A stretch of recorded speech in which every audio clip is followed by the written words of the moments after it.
आमिलुस्सालिहात, लेकिन उमर खसारे में नहीं है। वजह क्या है? दार अरकम में इस्लाम सिमटा हुआ है। कोई खुले बंदों इस्लाम की तबलीग नहीं कर सकता, इस्लाम का नाम नहीं ले सकता, इस्लाम की तबलीग दीन की खिदमत के लिए अपना किरदार अदा नहीं कर सकता। अभी सारा इस्लाम दार अरकम में सिमटा हुआ है। रब करम फरमाता है, सारी उम्मत को मुरीद बनाता है, उमर को मुराद बनाता है।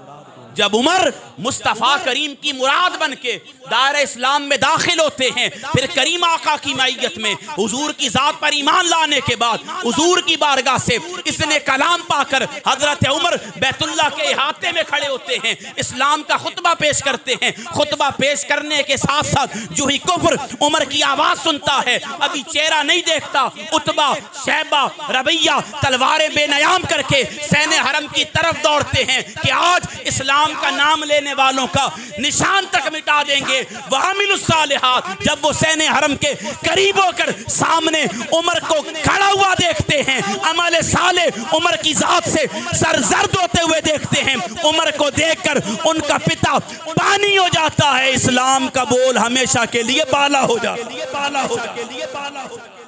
आज उमर कलमा पढ़कर मुस्तफ़ा करीम की मुराद बनकर जब अरब के सहराओं में गूंजता है, रब उमर के जरिए इस्लाम को हशमत व इज्जत अता कर देता, रब करम फरमा देता है। और वो दुनिया जो इस्लाम को दुबक कर तबलीग करने पर मजबूर कर रही थी, आज उमर के खौफ से अपने घरों में दुबकना शुरू हो जाए। तो फरमाया व आमिलुस्सालिहात, उमर खसारे में नहीं है।